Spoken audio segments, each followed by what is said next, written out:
So, I don't journal like a normal journaler. I don't do pages from start to finish unless I'm filming for you guys. But you wanted to see a snippet of me in my natural habitat almost, how I journal on a day to day basis when the camera is not on.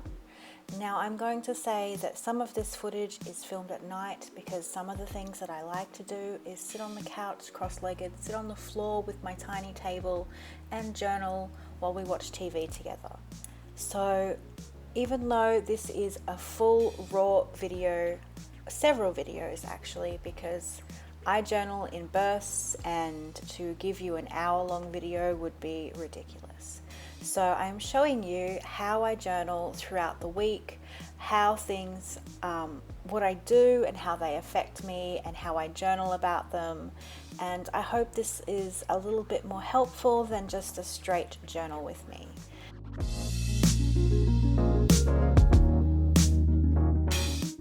Some days I like to get creative in my journal, and that's usually when the camera is off, when I try and experiment with things. And this is the first time I'm doing an image transfer using a laser color copy of some of my shadow trees.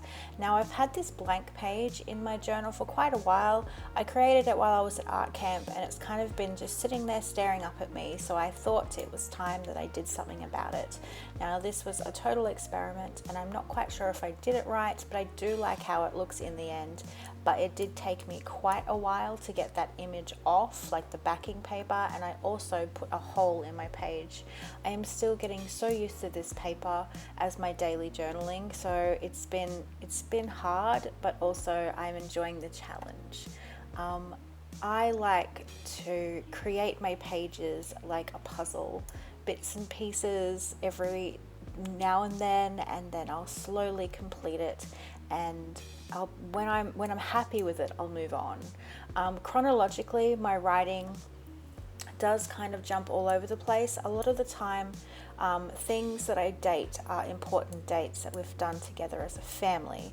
So I normally write dates on things that are family orientated, and then when I'm having a heart purge, or I'm just trying to write some feelings out, there's normally not a date, which is why it is easier for me to just sort of put my writing wherever, because those sorts of things I don't date. So as you can see, I'm trying to fix the hole that I made with the rubbing of the paper, so I decided to turn it into an artistic element on the page.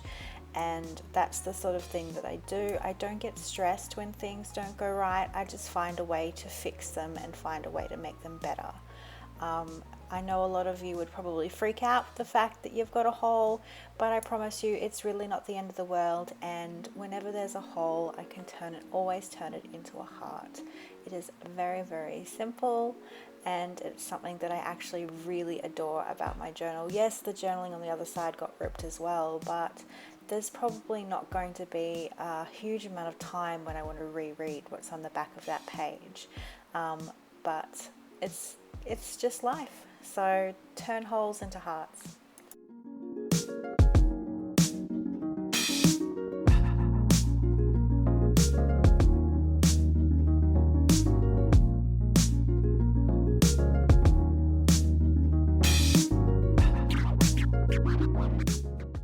If you're a journaler that is a straight start to finish kind of journaler, I urge you to spend a week in my shoes.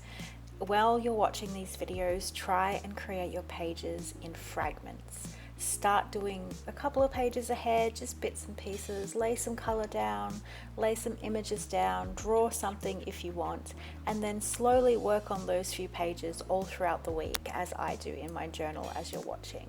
And then after a week, if you're not comfortable or if you don't feel like you're enjoying the journaling process any more than you did before, then go back to what you normally do.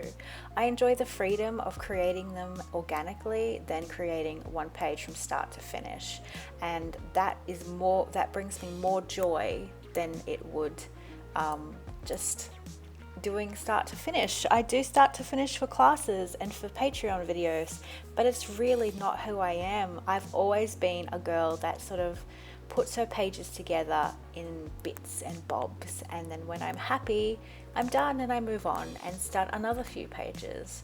So this is kind of my nightly not even nightly, what I do at night is I wind down, I sit.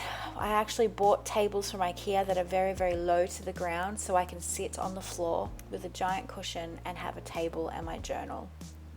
And it was one of the best purchases I've made because I'm comfortable, I am able to sit properly and still reach my journal without any problems. I find journaling on the couch really hard, and that's mainly because I'm a plus size girl and I have more curves, and books do not like to sit on curves. So maybe later on when I'm a little bit smaller it might be easier, but for now my tiny table is a definite awesome investment that I made for myself and my art. I also have one that my dad made me because I've done this my whole life. I used to art on the floor, and my dad actually made me a table. I had this beautiful desk that they bought me, and Dad would find me doing my homework and my art on the floor, so he made me a tiny table as well, which is in my studio. So as you can see, I'm still working on that same page, and that's purely because I worked on it during the day and I thought I'd add a bit more while I was sitting here, but nothing major happens on this journal page. I'm literally watching TV with hubby. He's sitting behind me with his legs on either side of me, which is normally how we work together, so that we're still kind of close together, but he knows that I like to be on the floor, so he sort of sits with his legs around the side of me and I can put my head back and he'll pat my head because he's awesome like that. So I'm kind of just working away, and I've put some black paint down, which I'm going to add some white marker to. And of course you can't see me write, but I did say that I would show you all the aspects, and every now and again I do turn the camera off just because I'm just writing, and you can't see me write anyway because I'm left-handed. And in those black spots I'm using a white Sharpie marker. I would use my Liquitex, but there was no way I was getting back up again. It was in the studio. So I was writing over and over and over, everything will be okay. With my impending surgery, my brain and my mind and my body is in total chaos. The anxiety that I am feeling the lead up to this surgery is so overwhelming. I have never felt this stressed and anxious in a really, really long time. So I'm kind of giving myself the daily mantra of everything will be okay, and I'm almost like writing it as if I'm writing lines at school in detention. You know, when you get, I've never had detention, but I knew kids that did, and they'd have to write the same thing over and over again. That is basically what I'm doing randomly all throughout my journal. I keep trying to tell myself everything will be okay, everything will be okay, to try and trick my mind into just calming down to give me some sort of peace, but it's my mind's too smart for that. So if I do sound a little bit tired and a little bit worn out, it is truly because I am so exhausted from the state of high anxiety. So I've got my little pussy girl hat here, and I decided that she looked really cute on this page because the colors sort of tie in. Now, nothing correlates to that, but I'll probably write something on the opposite page to sort of commemorate the marches, because that's why I drew her, because it was a powerful moment in history that I don't want to forget. And then if my daughter reads it, I don't want her to forget either, because she knows nothing about it, but I want her to read it as a young woman, and I know my daughter is going to read my journals. I know that.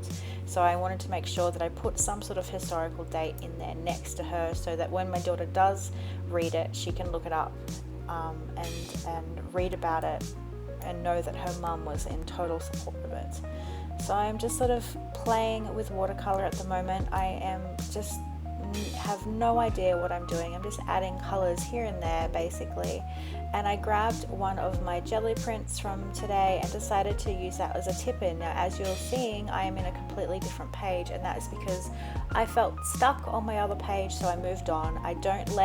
If I'm feeling stuck, I will move on into something else, because momentum is good for creativity. If you feel stuck, move on to something else and keep ever changing. And I think that's why my pages develop as they do, because I don't want to get stuck creatively, and moving forward is the only way that I can keep being creative.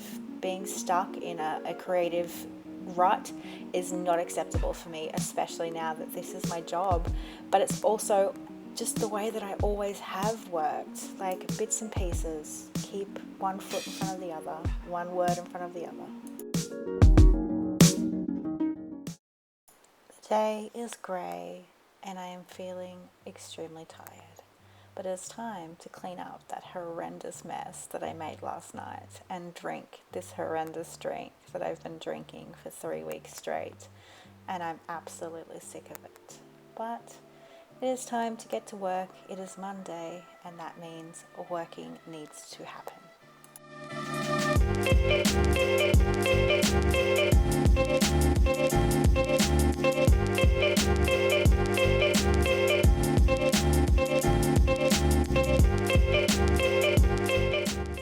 Some days my journal is always close by, especially on a work day when I am working on admin work, collage sheets. Some days I don't even get to use my journal, but I always have it close by just in case. It's always open, it's always near me, whether it be the bedside table, my desk, the couch, or on my bed. It's always close by. And sometimes I just have it in my hands because it's a safety, it's that feeling of home. So today I've decided to work at my desk to make it a bit easier to film in my usual spot, but normally I would be on the couch or on the floor more like, or sometimes in bed. So I am just working on that page I was playing with last night and trying to sort of make it feel a little bit more cohesive. I've used my overhead, like my clear acetate sheets with the months on it that I did for you guys, and I tipped in a postcard that I received from Rowena on her holiday.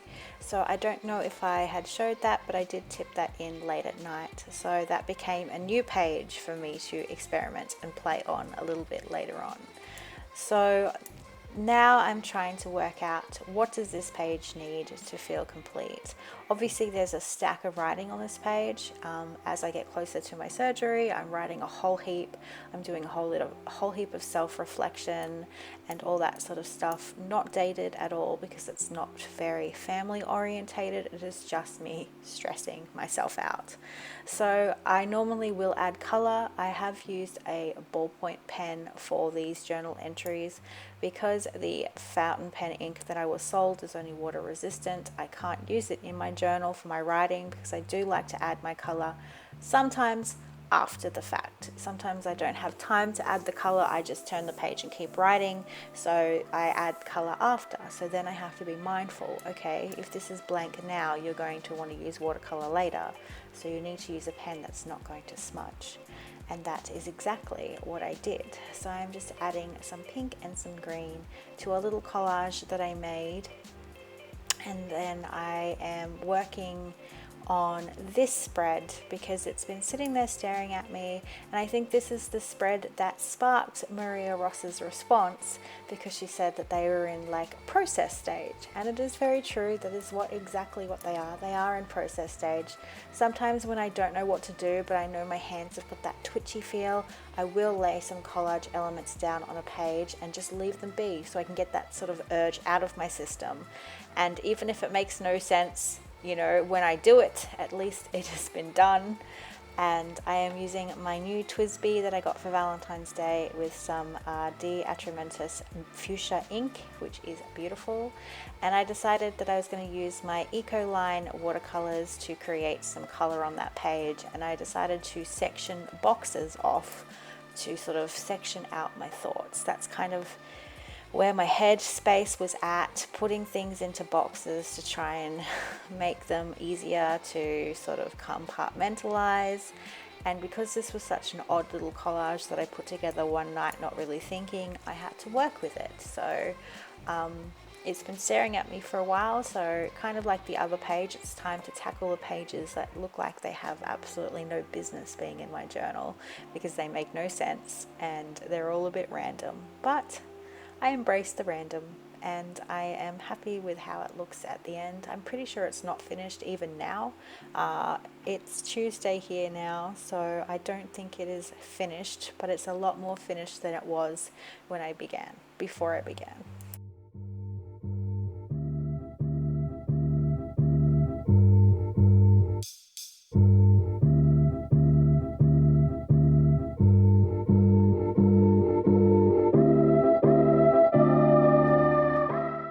I feel the page needs some breakup, and sometimes when I feel that way, I will insert a tip in. Like you saw with my jelly plate, this is one of my go-to techniques when I feel like the page needs more sort of oomph and more sort of layering, and so that's kind of where I went.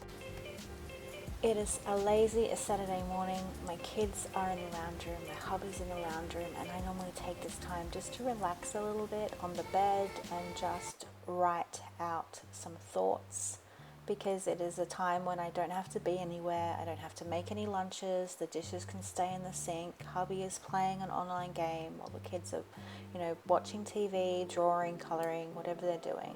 And it's a moment where I don't need to be anywhere and no one needs me. So Saturday mornings are truly one of my favorite times to get some journaling in, and you will usually find me curled up on my bed with my journal for at least, from 9 until 10:30 in the morning. That's kind of like my golden hour of journaling.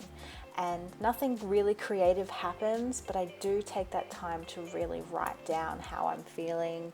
And especially at the moment, I feel like I'm just a ball of feelings, stressful ones and good ones. But I am just sort of doing a lot of pen work. And then I get a little, notification on my phone that Rowena is periscoping. So I spent half my morning with Rowena in my journal on my bed. And that's kind of what I love to do. And even though I'm going out for the day, my journal does come with me. And even if I don't take it, even if I don't use it, I know it's close by. And Saturday night, no journaling was done. This is literally what we did. My hubby and I met online and we still gamed together as if we were dating. So my journal is always closed, but nothing happened.